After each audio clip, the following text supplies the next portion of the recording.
Okay. నిన్న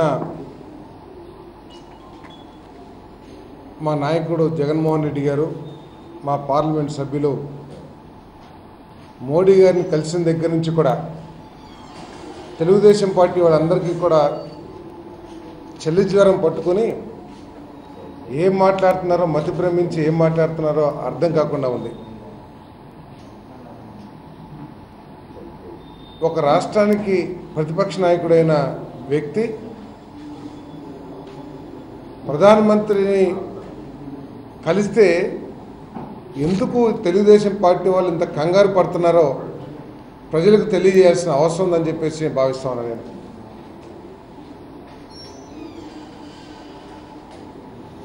ఏదైతే జగన్మోహన్ రెడ్డి గారు లేవనెత్తారో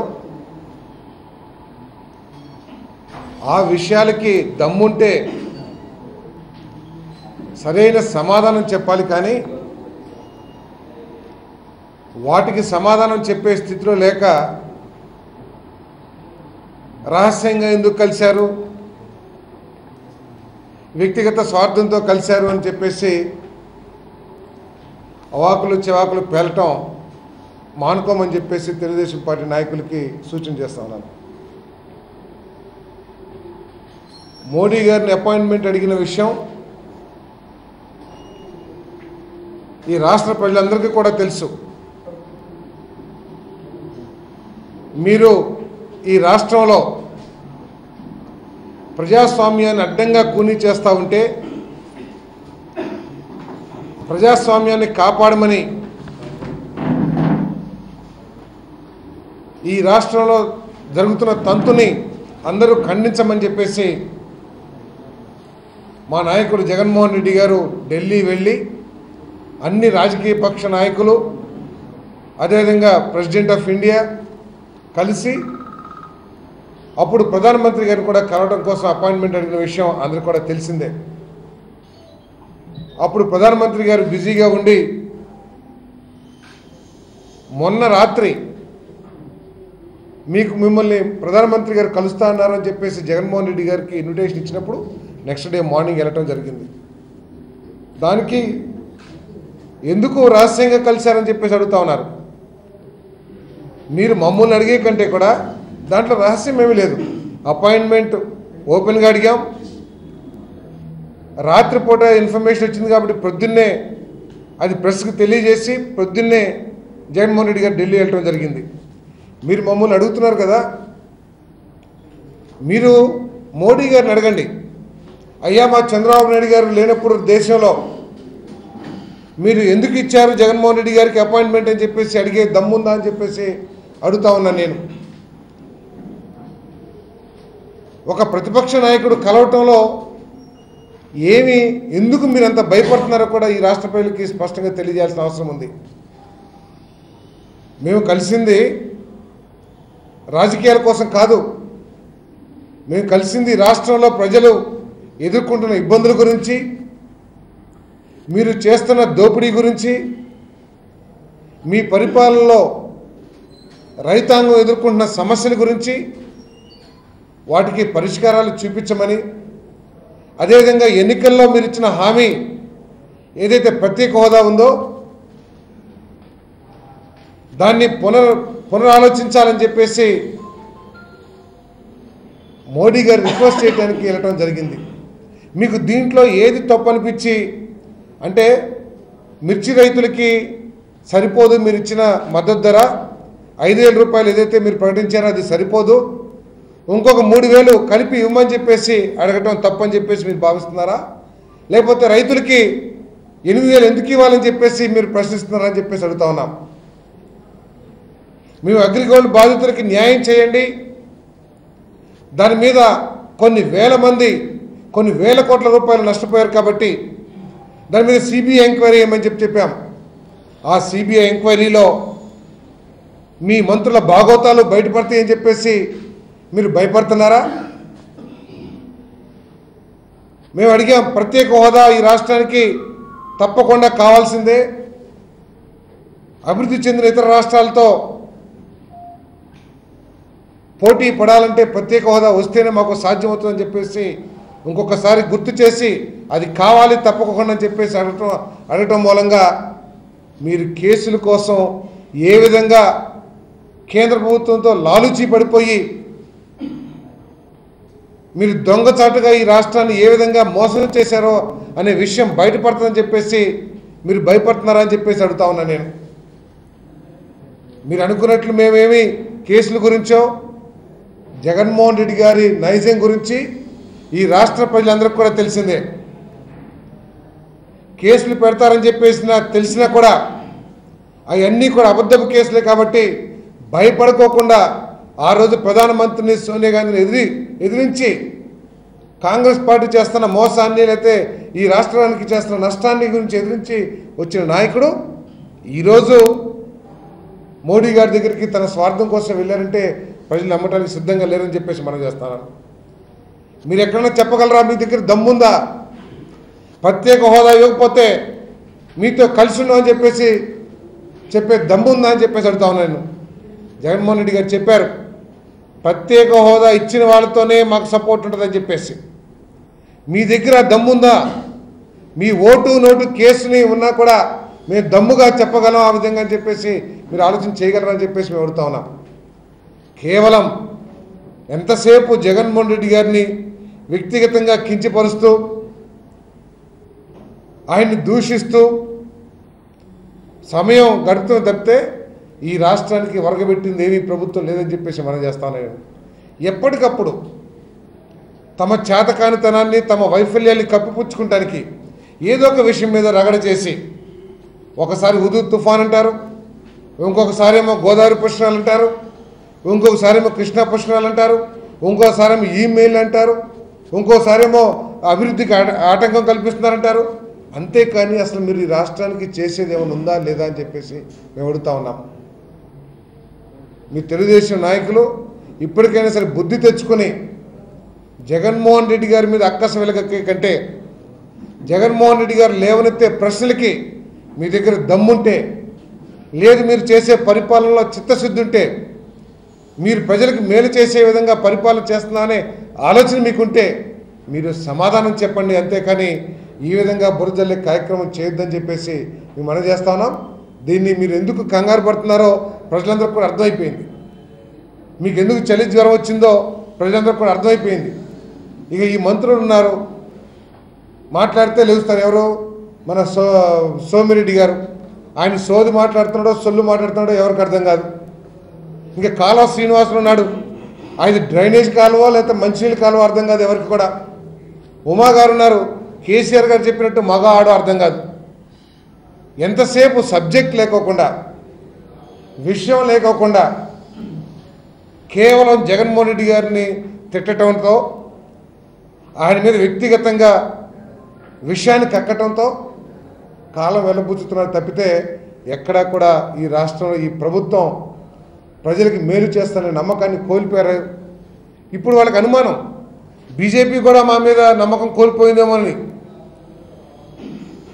చంద్రబాబు నాయుడు పరిపాలన, వాళ్ళు చేస్తున్న అవినీతి, వాళ్ళు చేస్తున్న భాగోతాలన్నీ కూడా ఎక్కడ బయటపడతాయని చెప్పేసి కూడా ఇప్పుడు కొత్తగా భయం పట్టుకున్నట్టుంది తెలుగుదేశం నాయకులకి. కాబట్టి మీరు పరిపాలన మీద చూపించండి, అంతేగాని జగన్మోహన్ రెడ్డి గారి మీద విషయం కక్కడం ఆపండి అని చెప్పేసి మనం చేస్తా ఉన్నాం.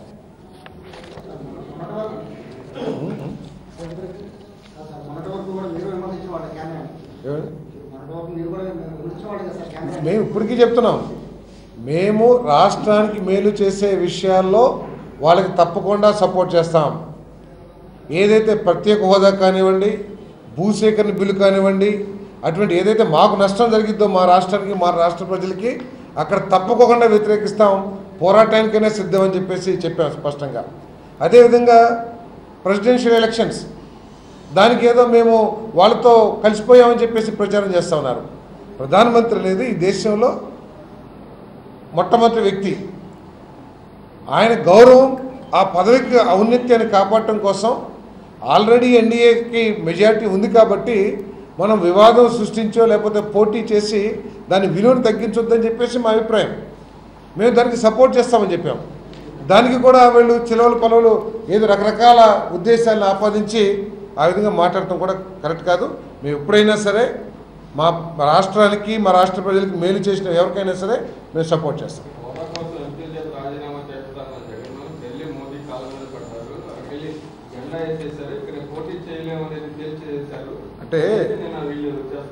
అంటే చంద్రబాబు నాయుడు గారు ఎప్పుడు వెళ్ళి చేసే పని అది కాబట్టి వాళ్ళకి కాళ్ళు పట్టుకుంటారనుకుంటున్నారు.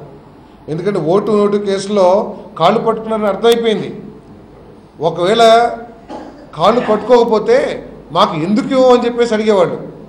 ఆయనకి కాళ్ళు పట్టుకునే అలవాటు ఉంది కాబట్టి ప్రత్యేక హోదాన్ని చక్కగా మర్చిపోయి ఏదో ప్యాకేజ్ అని చెప్పేసి అడగడం. మేము అట్లా కావట్లేదే, మేము అట్లా ఒప్పుకోలేదే. మేము ప్రత్యేక హోదా కోసం పోరాటం చేస్తాం, ప్రత్యేక హోదా ఎవరిస్తే వాళ్ళకి సపోర్ట్ చేస్తామని చెప్పి చెప్తున్నాం. మేము ఎక్కడ కాళ్ళు పట్టుకునే తత్వం మాది కాదు, అది మీకు అలవాటు కాబట్టి మీరు అది మాట్లాడుతూ ఉన్నారు. దేనికి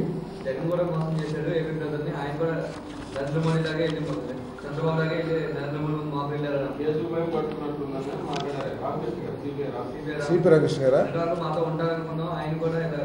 పాపం. అందుకనే సిపిఐ పరిస్థితి ఏ విధంగా ఉందో అందరికీ తెలిసిందే. దాని గురించి మనం ఏం ఆలోచించక్కర్లేదు. అంటే ప్రధానమంత్రిని అంటే ఎవరిని కలిస్తే కాళ్ళు పట్టుకుంటున్నా అంటే మీరు చేసే పని అదేనా? అంటే ప్రతిపక్ష నాయకుడు వెళ్ళి ప్రధానమంత్రిని రాష్ట్ర అవసరాల కోసం లేదా రాష్ట్రానికి రావాల్సిన వాళ్ళ హామీలు అమలు చేయమని చెప్పేసి ఒత్తిడి చేయటం అది తప్పుగా అనుకుంటుంటే అది రామకృష్ణ గారి విచక్షణకే వదిలేస్తున్నాం.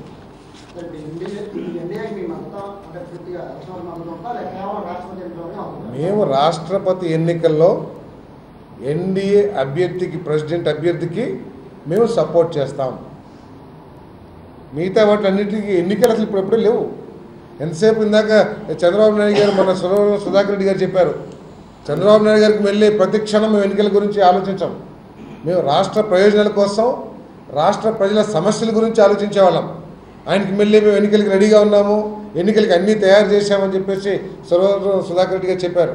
మేము అటువంటిది కాదు, కేవలం ప్రెసిడెంట్ ఎలక్షన్స్కి మేము సపోర్ట్ చేస్తామని చెప్పేసి నేను చెప్పారు. వచ్చే ఎన్నికల్లో అప్పుడు పార్టీ కార్యకర్తలు అందరూ కూడా కలిసి తగు నిర్ణయాలు తీసుకుంటాం. ఎవరు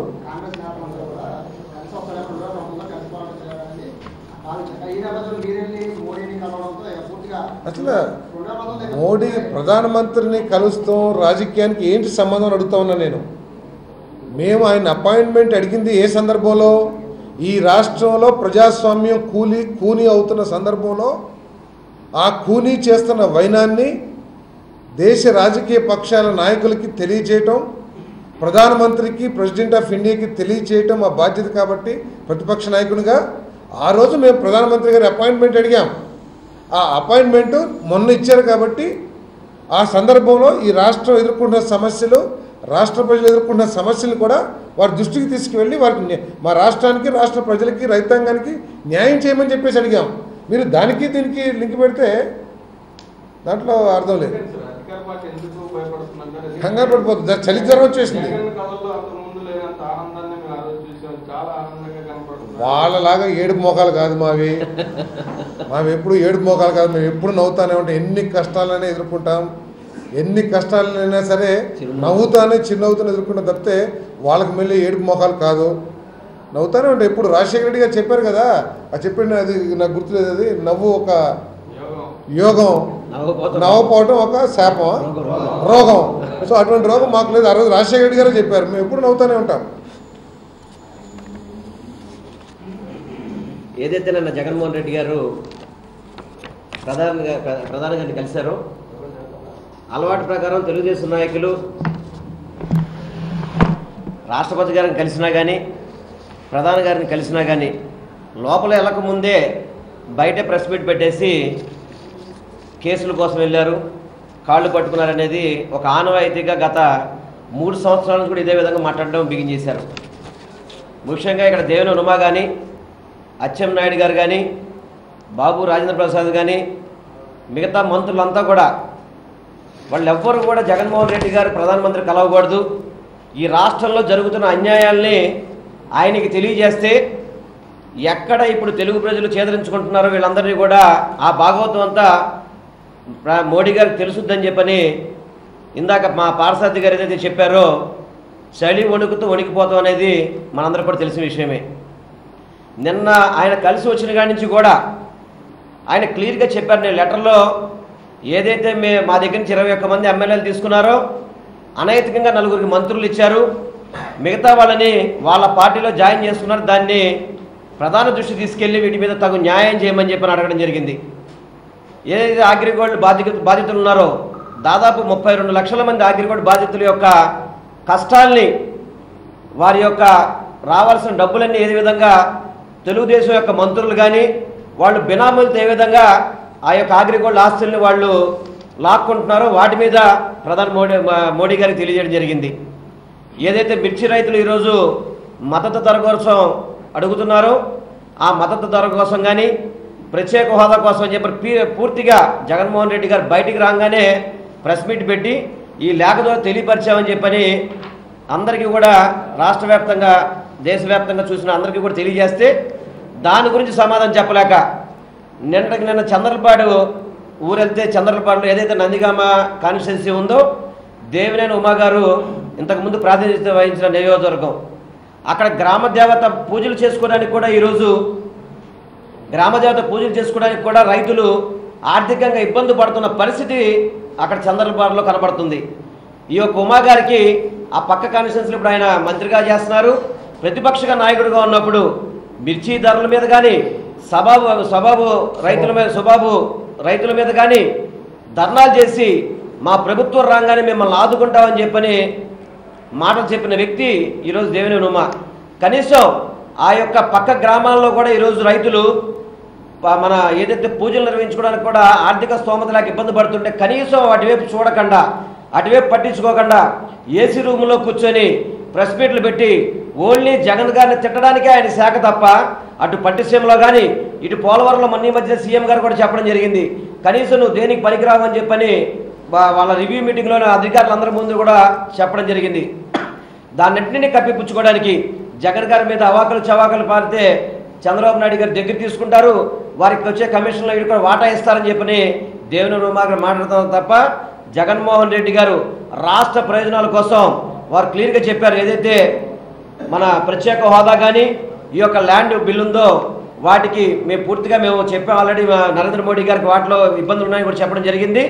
ఏదైతే ఎన్డీఏ ప్రభుత్వం రాష్ట్రపతి అభ్యర్థిగా పెట్టుద్దో రాష్ట్రపతి అనేది ఒక ఉన్నత పదవి కాబట్టి వాటికి పోటీ పెట్టి భంగం కల్పించకూడదు, వారికి మెజార్టీ ఉంది కాబట్టి వారికి మద్దతు పలకాలని చెప్పిన ఉద్దేశంతో చెప్పిన దాన్ని ఇప్పుడు వాళ్ళు టీడీపీ వాళ్ళు ఒలకలు చిలకల్లాగా పలకడం అనేది భావ్యం కాదని తెలియపరచుకుంటూ జగన్మోహన్ రెడ్డి గారు దాదాపు ఓన్లీ మన చంద్రబాబు నాయుడు గారు ఓటుకు నోటు కేసు విషయంలో దొరికారు కాబట్టి నరేంద్ర మోడీ గారి దగ్గర కనీసం మాట్లాడిన పరిస్థితి.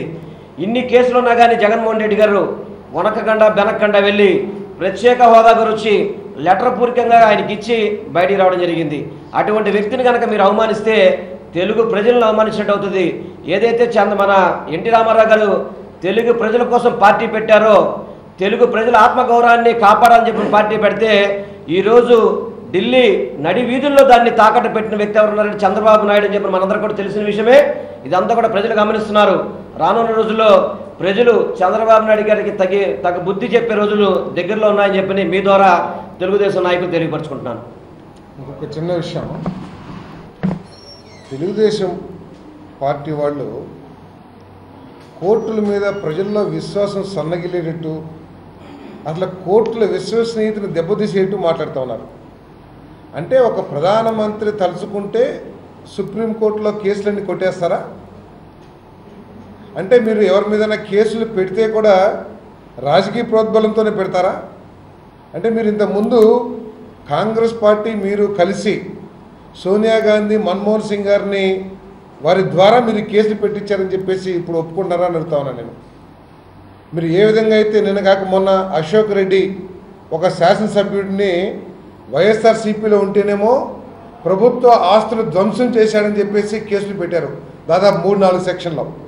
మళ్ళీ మన పార్టీలోకి వచ్చారు కాబట్టి ఒక జీవో ఇచ్చేసేసి ఆయన మీద కేసులన్నీ కూడా విత్డ్రా చేసుకుంటుంది ప్రభుత్వం అని చెప్పారు. అంటే అసలు న్యాయ వ్యవస్థ మీరు వ్యవస్థలన్నింటినీ కూడా భ్రష్టు పట్టిస్తున్నారు. ఆఖరికి న్యాయ వ్యవస్థ మీద ప్రజలకి గౌరవం ఉంది, నమ్మకం ఉంది.